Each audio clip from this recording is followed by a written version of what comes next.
Hola, ¿qué tal? Este vídeo va a inaugurar una nueva sección a la que voy a llamar Mi opinión. El motivo de crear esta sección es que en el canal Espiritismo Hoy tengo secciones de estudios espíritas, tengo otra sección donde hago un análisis de determinados conceptos expuestos por Kardec, también tengo la serie al respecto de la historia del cristianismo y su relación con el espiritismo, pero no tengo ninguna sección donde pueda subir vídeos de opinión, donde la opinión no esté ya tanto fundada en estudios históricos o estudios espíritas, sino que sea más una opinión subjetiva, más personal. Entonces, con esta sección, pues voy a abrir este espacio donde subir este tipo de vídeos. Ya grabé uno que entra bastante bien aquí, que es el que está relacionado con el aborto desde una perspectiva de su despenalización, y ahora este que voy a tocar el tema la moral como excusa. Bueno, antes de entrar al concepto, los conceptos que me gustaría transmitir, vamos a hablar un poquito al respecto de la moral y muy particularmente de la moral espírita o lo que desde mi punto de vista es más correcto, la ética espírita. Cuando nosotros hablamos de moral o de ética dentro del espiritismo, este vídeo no está destinado a hacer una distinción entre una cosa y otra, pero cuando abordamos este tema, nosotros somos conscientes de que las bases éticas del espiritismo devienen, son consecuencia de los propios principios filosóficos en los que se sustenta el espiritismo. Por ejemplo, si nosotros tomamos estos tres principios, que son bases de la propia filosofía espírita, la sobrevivencia del alma, la reencarnación o, por ejemplo, el concepto de evolución constante, todos ellos tienen una serie de consecuencias de orden ético. Por eso, en muchas ocasiones, definimos el espiritismo como una filosofía que tiene un proceso de investigación que podría entrar dentro de una epistemología científica y que también tiene consecuencias morales. Las consecuencias morales son el resultado de los principios filosóficos que sustentamos. Por ejemplo, si tomamos la sobrevivencia del alma y aceptamos, como así hacemos dentro de la filosofía espírita, que una vez que el cuerpo muere nosotros continuamos viviendo, es lógico preguntarse cómo será nuestra vida después de la muerte del cuerpo.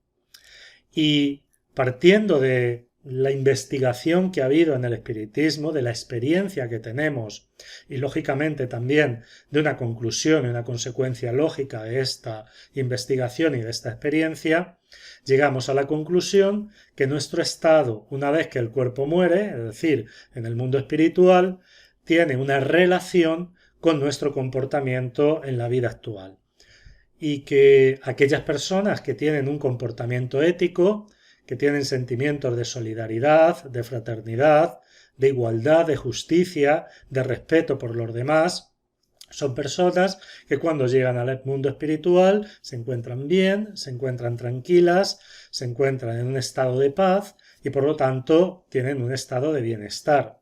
Mientras que aquellas personas que tienen un comportamiento poco ético o poco moral, pues tienen más o menos dificultades al llegar al mundo espiritual. Por lo tanto, la moral es una cuestión que se deduce, que se infiere claramente en cuanto a los principios en los que se basa el espiritismo.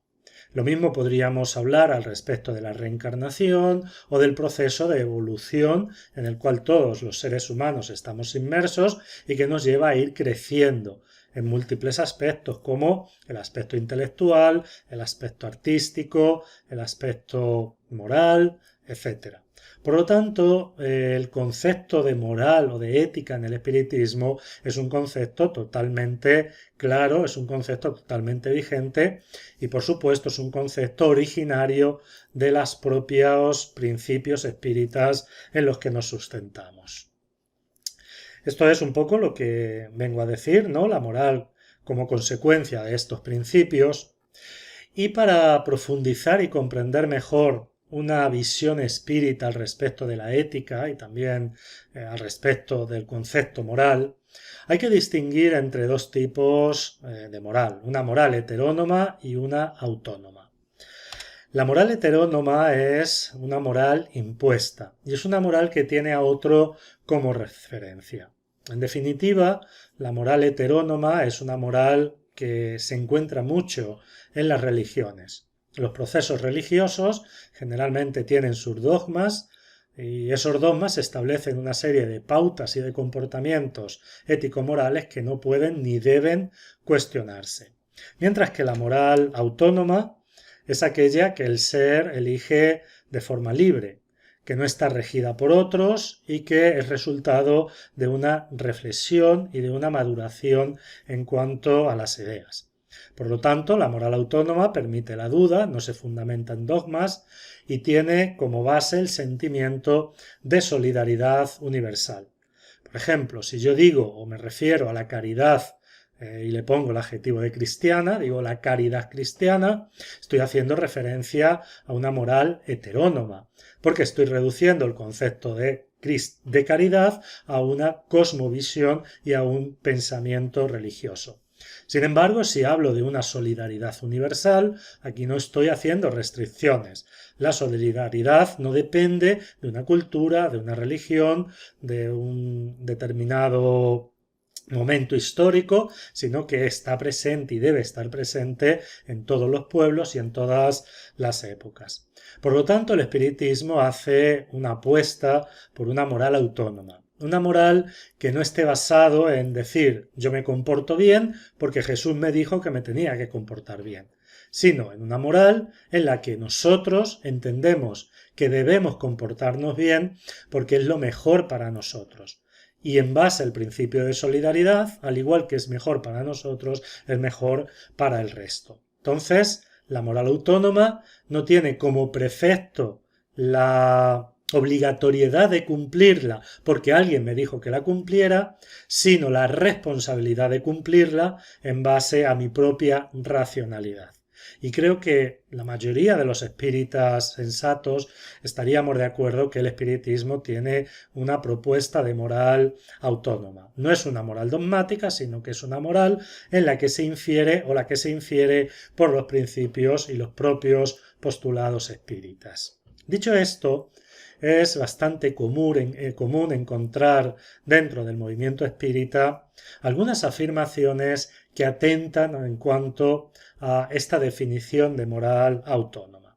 Y es cuando entra el concepto de el uso de la moral como excusa. Una de las frases que a mí siempre me ha causado admiración, y me ha causado admiración porque no hay sustento ideológico en el espiritismo para emplearla, es cuando decimos que la moral es lo importante. Porque literalmente esta frase es una afirmación totalmente excluyente. Es como si el resto de cuestiones quedara en un segundo plano. Si yo digo lo importante es la moral, es porque es lo primero y por lo tanto todo lo demás hace parte de un segundo plano.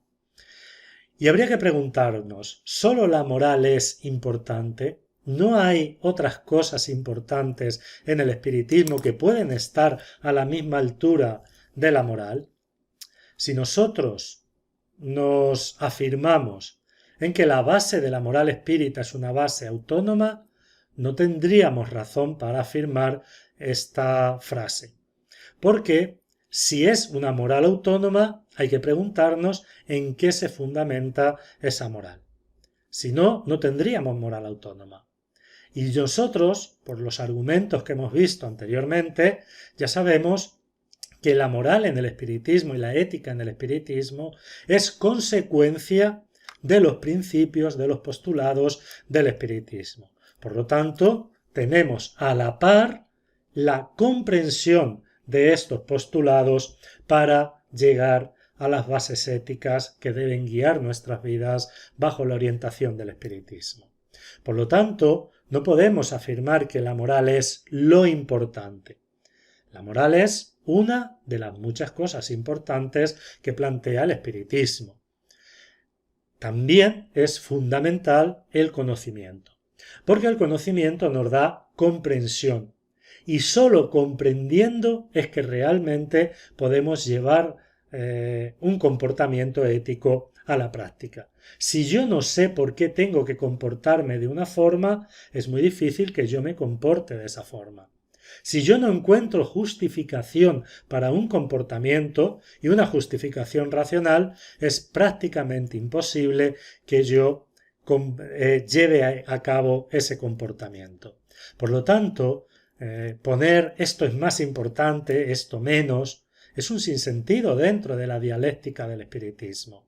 Para el espiritismo, cualquier elemento que haga crecer al ser humano es vital, es fundamental y es igual de importante.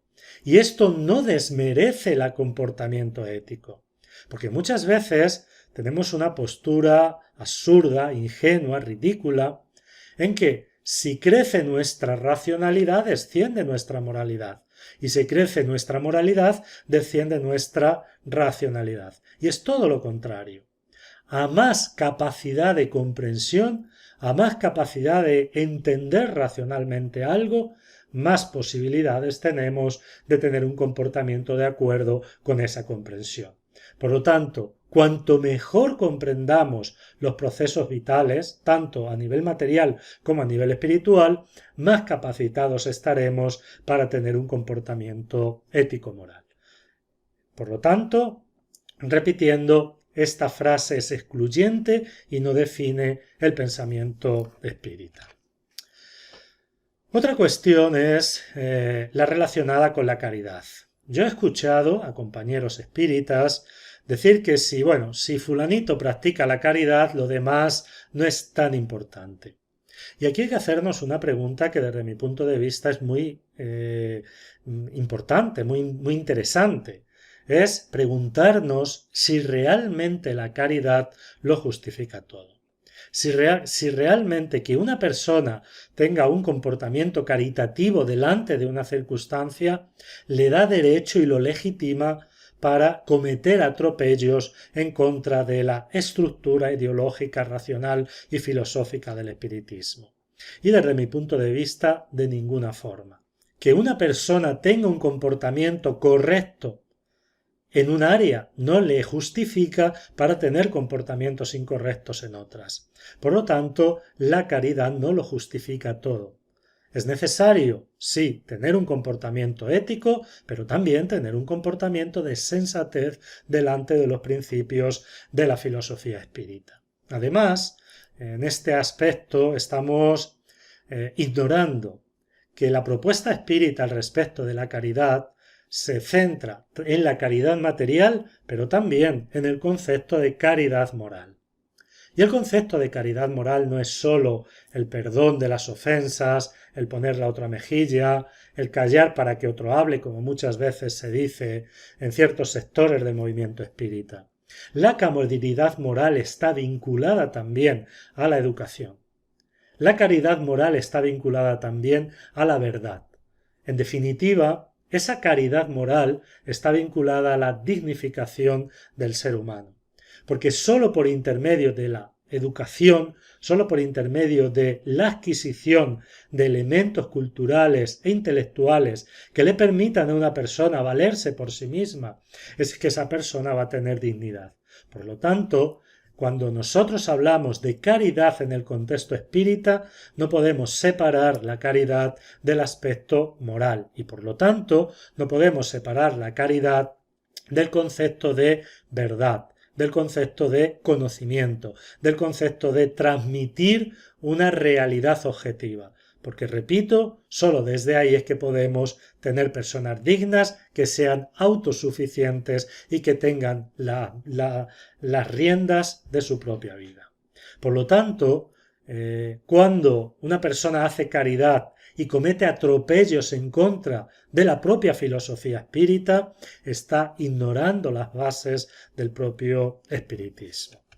Y por último, aunque podríamos seguir poniendo ejemplos, pero bueno, no voy a hacer el vídeo excesivamente extenso, voy a hablar al respecto de hacer un análisis crítico de la obra de Kardec. Aquí muchas veces también se emplea un argumento que hace alusión a una pretendida humildad y nos preguntamos, ¿quién soy yo para hacer una crítica de la obra de Kardec? Incluso lo preguntan a nivel en plural. ¿Quién somos nosotros para hacer una crítica de la obra de Kardec? A mí esto se me ha dicho así textualmente. Y a mí me gustaría hacer una pregunta a estas personas. ¿Dónde estaría la ciencia si pensaran así?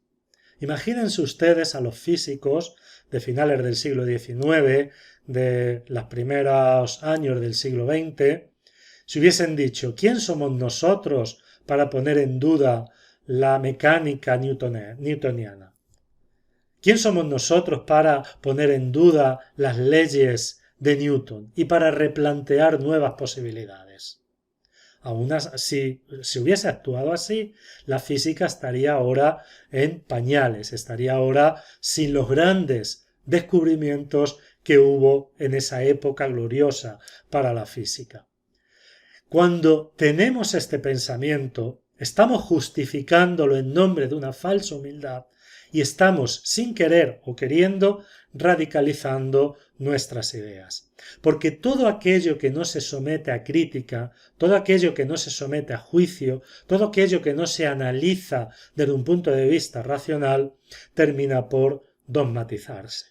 Por eso, emplear este argumento para impedir la evolución del espiritismo es recurrir a la moral como una excusa para impedir el progreso y para impedir que el espiritismo siga creciendo como realmente debe hacer. Termino aquí con estas reflexiones. Son reflexiones, como ya digo, muy personales. Esta es una sección donde simplemente transmito mi opinión, por lo tanto es totalmente lógico que muchos de ustedes no estén de acuerdo con ella. Incluso yo les invitaría, si realmente no la comparten o consideran que hay fallos en mi argumentación, pues que hagan sus reflexiones en este vídeo. En los comentarios pueden exponer lo que quieran porque yo soy de los que pienso que todo debe estar sujeto a análisis y todo debe estar sujeto a crítica. Sin nada más, termino este vídeo. Espero que esta nueva sección pueda ser útil, pueda ser de su interés y nos vemos el vídeo siguiente.